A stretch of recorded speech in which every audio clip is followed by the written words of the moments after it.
Hello everyone, कैसे हैं आप लोग? उम्मीद करते हैं बहुत बढ़िया होंगे। और आज के क्लास में जो है साइंस का मुख्य पॉइंट जो है, ठीक है, उसको जो है कि बताने वाले हैं, उसको अच्छे से करेंगे, ठीक है।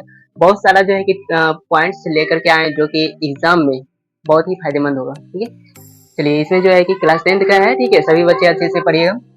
चलिए, इसमें एमसीक्यू पॉइंट्स हैं, जितना भी पॉइंट्स है सारा का सारा एमसीक्यू है, ठीक है। एमसीक्यू छोड़ के और कोई नहीं है। इसको आप अच्छे से नोट डाउन कर लीजिएगा और याद भी कर लीजिएगा, ठीक है।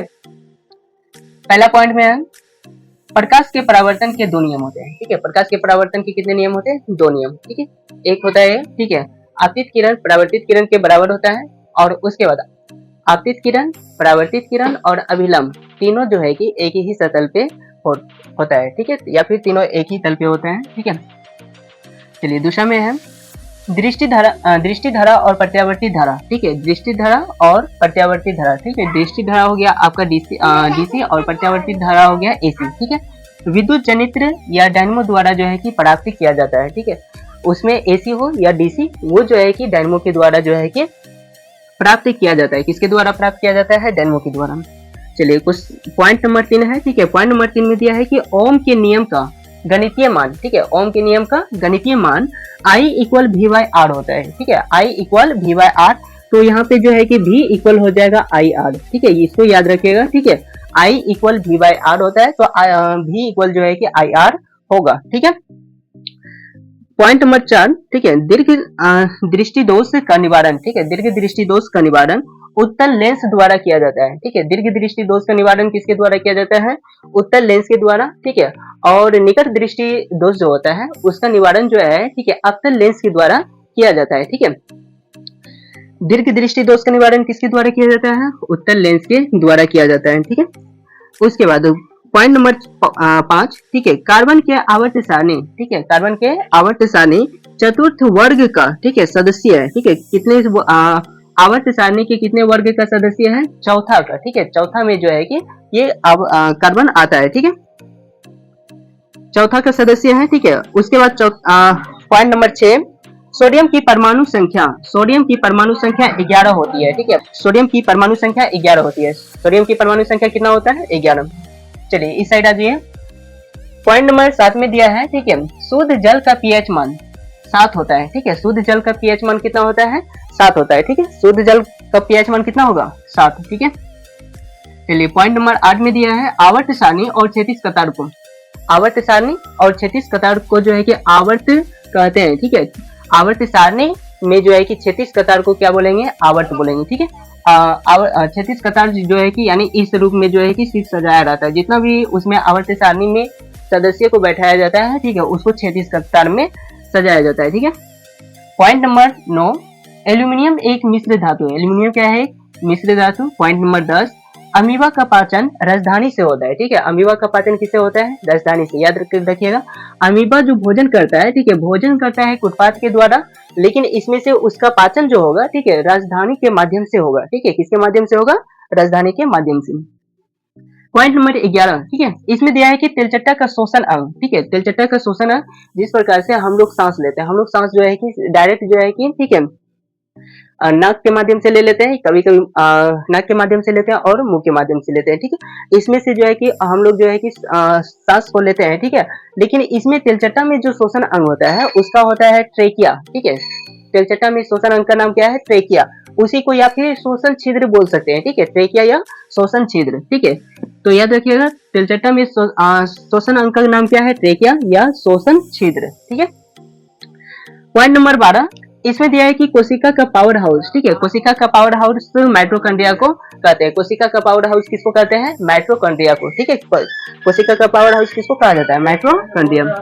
पॉइंट नंबर 13, पॉइंट नंबर 13 में दिया है कि श्वेत प्रकाश के विभिन्न वर्णों में विभक्त होने वाली, ठीक है, होने वाली घटना को वर्ण विक्षेपण कहते हैं। श्वेत प्रकाश में विभिन्न वर्णों में विभक्त होने, ठीक है, श्वेत प्रकाश के विभिन्न वर्णों में विभक्त होने की घटना को क्या बोलेंगे? वर्ण विक्षेपण। ये कभी कभी शॉर्ट में भी पूछ लेता है कि वर्ण विक्षेपण किसे कहते हैं। तो याद रखिएगा कि श्वेत प्रकाश में जो विभिन्न रंग में जो है बटेगा, ठीक है, उस विभिन्न रंग को जो है कि वर्ण विक्षेपण कहेंगे, ठीक। कुछ पॉइंट नंबर 14, ठीक है, इसमें दिया है कि आधुनिक आवर्त सारणी में, ठीक है, आधुनिक आवर्त सारणी में कुल 7 क्षैतिज पंक्तियां हैं, ठीक है, कुल कितने क्षैतिज पंक्तियां हैं?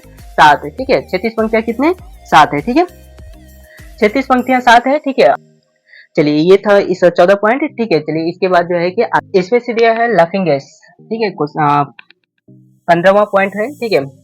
15 पॉइंट में जो है कि लाफिंग गैस का अनुसूत्र, ठीक है, लाफिंग गैस का अनुसूत्र N2O होता है, ठीक है। इसका सूत्र क्या होता है? अनुसूत्र बोलो या रासायनिक सूत्र बोलो, ठीक है, N2O हुआ, ठीक है। और इसका रासायनिक नाम जो हुआ नाइट्रस ऑक्साइड हुआ, ठीक है, इसका नाम क्या हुआ? नाइट्रस ऑक्साइड, ठीक है। लाफिंग गैस यानी इसको हंसने वाला गैस बोला जाता है, ठीक है। इसका रासायनिक सूत्र N2O और रासायनिक नाम नाइट्रस ऑक्साइड, ठीक है, होता है। अगला पॉइंट है, ठीक है, सोडियम और लिथियम को, ठीक है, सोडियम और लिथियम को चाकू से काटा जा सकता है, ठीक है। ये जो क्वेश्चन है बार बार पूछा भी जाता है कि सोडियम क्या चीज से काटा जा सकता है, ठीक है। तो याद रखिएगा सोडियम और लिथियम जो है, ठीक है, ये दोनों ऐसा तत्व है, इसको चाकू से काटा जा सकता है, ठीक है। चलिए पॉइंट नंबर 17 में दिया है, ठीक है, मनुष्य का अपशोषी अंग, ठीक है, अपेंडिक्स को कहा जाता है, ठीक है। मनुष्य का अपशोषी अंग किसको बोला जाता है? अपेंडिक्स को, ठीक है। उसका अपशोषी अंग क्या होता है? अपशोषी अंग अपेंडिक्स, ठीक है। किसी भी कोलाइडी विलयन में, ठीक है, 18वां पॉइंट में दिया है, किसी भी कोलाइडी विलयन में निलंबित कणों से प्रकाश के प्रकीर्णन को टिंडल प्रभाव कहा जाता है। ये क्वेश्चन जो है कि, ठीक है, आपको 2 नंबर का क्वेश्चन में भी पूछा जाता है, ठीक है। कभी कभी तो पूरा क्वेश्चन दिया ही रहता है, ठीक है, लेकिन ये वाला शब्द नहीं दिया जाता है क्या कहा जाता है, ठीक है। तो इसको जो है कि याद रखना पड़ेगा पूरा परिभाषा ही, ठीक है। किसी भी कोलाइडी विलयन में निलंबित कणों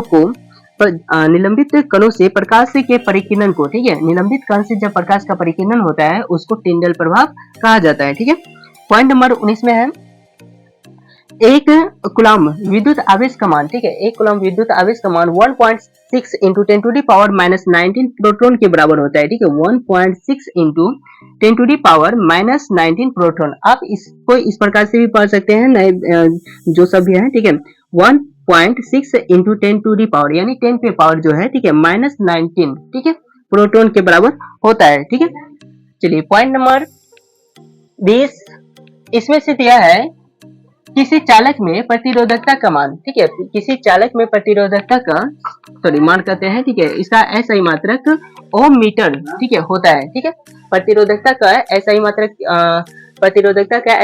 क्या होता है? ओम मीटर, ठीक है, याद रखिएगा क्या होता है? ओम मीटर। अगला पॉइंट है, अगला पॉइंट में दिया है point number 21,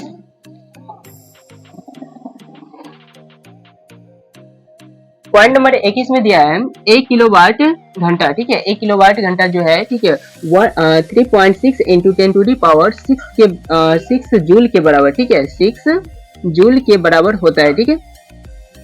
3.6 into 10 to the power 6 joule के बराबर होता है, ठीक है। 1 किलोवाट, इसको जो है कि शॉर्ट में कभी कभी इस प्रकार से भी पूछा जाता है, 1 के, ठीक है, किलोवाट है ना, kWh, ठीक है, पर H, ठीक है, या फिर H बोला जाएगा, kWh के बराबर जो है कि कितना होगा, तो आप डायरेक्ट उसको याद रखिएगा 3.6 इंटू 10 पे पावर 6, ठीक है, 10 पे पावर 6 जूल के बराबर होगा, ठीक है। चलिए पॉइंट नंबर 22 में दिया है, 22 में दिया है लाल तख्त आयरन पर, ठीक है, लाल तख्त आयरन, ठीक है, पर जलवाष्प प्रभावित करने पर, ठीक है, जब उस पर जल डाला जाता है, ठीक है, तो वो जो है कि फेरस ऑक्साइड बनता है, ठीक है। फेरस ऑक्साइड का रासायनिक अनुसूत्र हुआ, ठीक है, या रासायनिक सूत्र हुआ Fe2O3, Fe2O3, ठीक है। जब लाल तख्त आयरन पे, ठीक है, जल को ऊपर से डाला जाता है तो वो फेरस ऑक्साइड बनता है, और फेरस ऑक्साइड का रासायनिक सूत्र क्या हो गया? Fe2O3, ठीक है। अगला पॉइंट में दिया है सिल्वर क्लोराइड का रंग, ठीक है, सिल्वर क्लोराइड का रंग श्वेत होता है, ठीक है, इसका रंग कैसा होता है? श्वेत यानी सफेद, ठीक है, सिल्वर क्लोराइड का रंग कैसा होता है? सफेद होता है, ठीक है। चलिए पॉइंट नंबर 24, इसमें से दिया है, ठीक है, पॉइंट नंबर 24 में हमारे शरीर, ठीक है, हमारे शरीर 7.0 से लेके 7.0 से लेकर के 7.8 pH पारस के बीच में जो है कि कार्य करता है, ठीक है। हमारा शरीर कितना से काम करता है?